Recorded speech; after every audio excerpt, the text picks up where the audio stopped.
Спаси нас, Пресвятая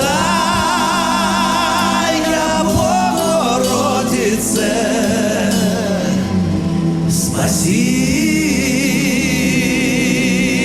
нас, Пресвятая Богородице, спаси нас.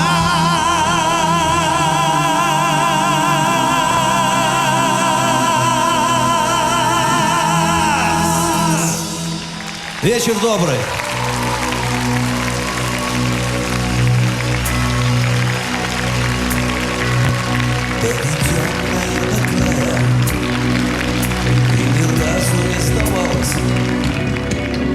Утопая в море крови и пропев последний гимн, так хотели уничтожить, на кресте тебя распяли из великой державы, превратив в ряды могил. Поднимись, святая Русь, здесь живу я и молюсь, здесь увидел белый свет и любовью был согрет. Православная страна, ты, Россия, мать моя, за тебя я здесь молюсь, за Богом избранную Русь, за Богом избранную Русь. И топтали, и кололи, унижали и убили, опускали на колени, но боялись как огня.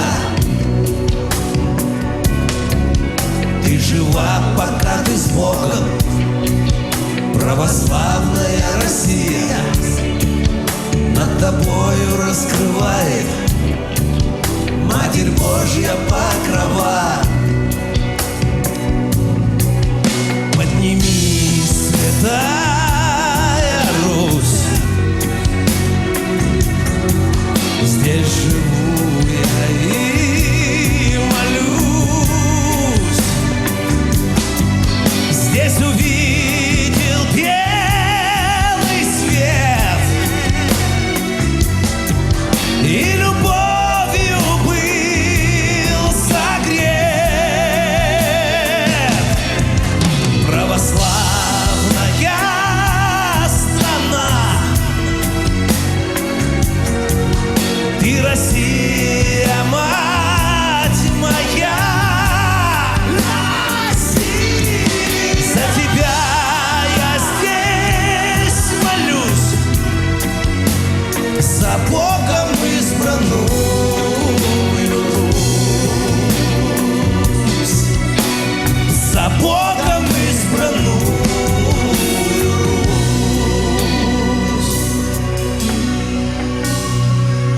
Доведенная до края, ты ни разу не сдавалась, утопая в море крови и пропев последний гимн.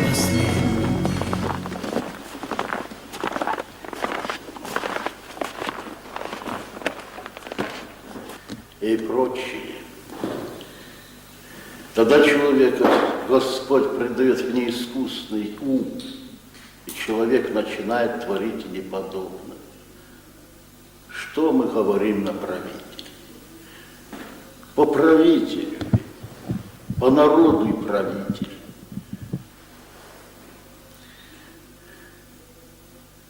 Если народ погрешает, право мысли полагается на сердце правителю, или менее полагается.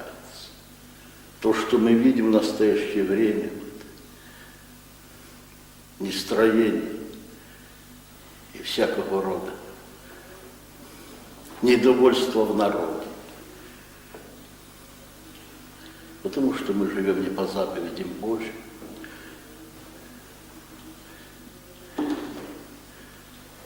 И впереди зачастую Бога не станут.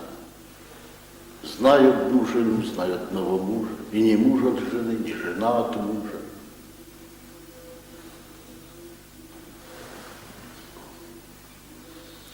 И во всем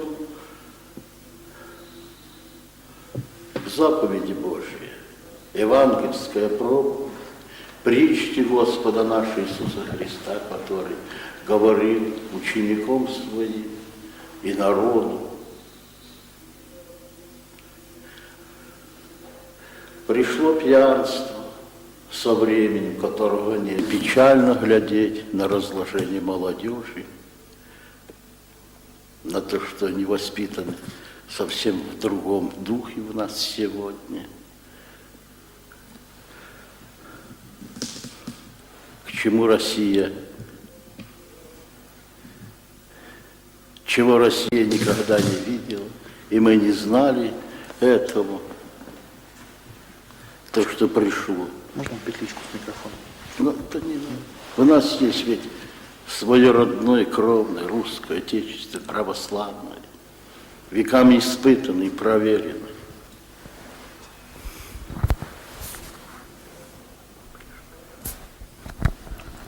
Зачем нам чужое? Зачем вот это вот неудобопонятное, малоприемлемое, внедряем мы к себе в общество как-то. Может, в городе-то и привыкли, а здесь мне очень непривычно слышать вот такие вот в народе высказывания, которые привозят сюда, вот, что по телевидению бывает, что в прессе бывает и прочее. Вот такое вот, такого никогда и не было. У нас есть свое родное, православное. Вот еще держаться надо, предков своих. У нас есть своя история, хотя она и переделанная в какой-то степени, искаженная. Но это надо. Ворочать, чего и пытается делать правительство. Но, конечно, успеха не очень много, потому что разложить легко, а направить не так-то просто.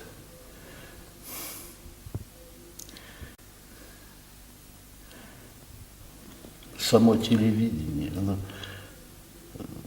не дает мыслить, забивает благую мысль. И если бывает где-то на требах и случайно мне придется вот присутствовать вот, так прям выхолащивает все духовное. И как-то, глядишь, потеря и времени, и пустота какая-то. Одним словом, он не дает, не полагается мысль благая на сердце, тогда как-то. И нет глубины мышления от него. Вот это вот я заметил. Может, потому что я в тишине вот здесь, вот далек от этого городского шума. Но мне так там непривычно, когда я бываю,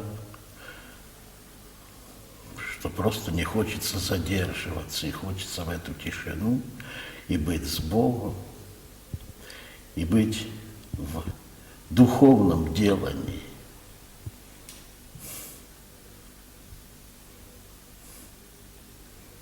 Истинные слова Господа. Это только то, что надо будет на потребу. Мария же благую часть избра, я же не отнимется от нея. Сетши при ногу Иисуса услышишь слово Его.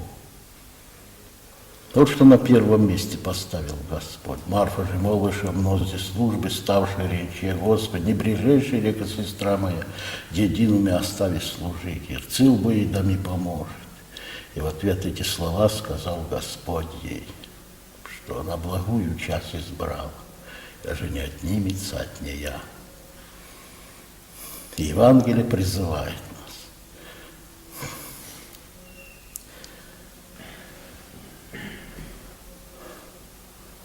к этому же. Мир, любовь и согласие в семьях, сочувствие друг к другу, носите тяготы друг друга, и так и исполните закон Христов, говорится в Писании. Примером семьи должны быть для детей. Не показывать ребенку сердце, правильно воспитывать, не ставить ее на степень взрослого такого маленького. Что же получается тогда? Тогда яйцо учит курицу, воспитываются дети неправильно.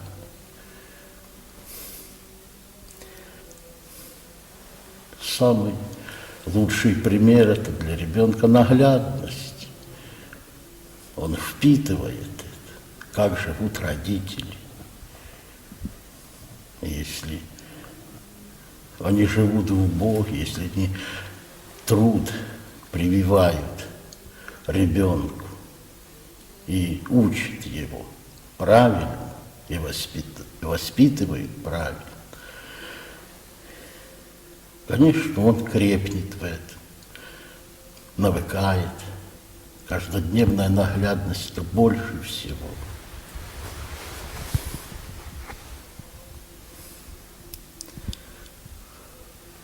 И удалять надо от этой современности до определенного времени. Подкреплять причастие, в храм ходить, научить ребенка молитве, воспитывать в Боге, наставлять в Боге и самим быть примером, посещая службу. Зачастую дети не окрепшие духовно, и мало чего знают, и мало чего слышат о Боге в семье. Конечно, он, выходя в школу, там в общении уже с миром, дома так, а там не так.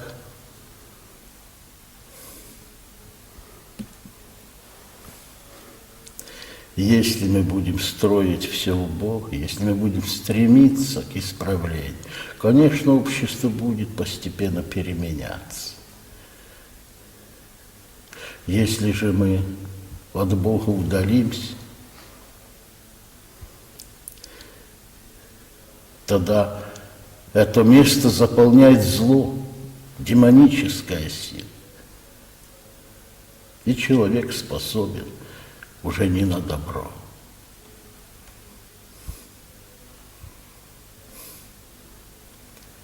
Это везде в Писании сказано об этом. Это я не новое говорю, а передаю слова Писания, и как это выглядит, и во что, и чем это кончится. Возле хорошего ничего нет. Спешите делать добрые дела, говорится в Писании, покуда вы живы. Блажен раб его же обрящим, бдящим, это значит молящимся. Над всеми имениями его поставь.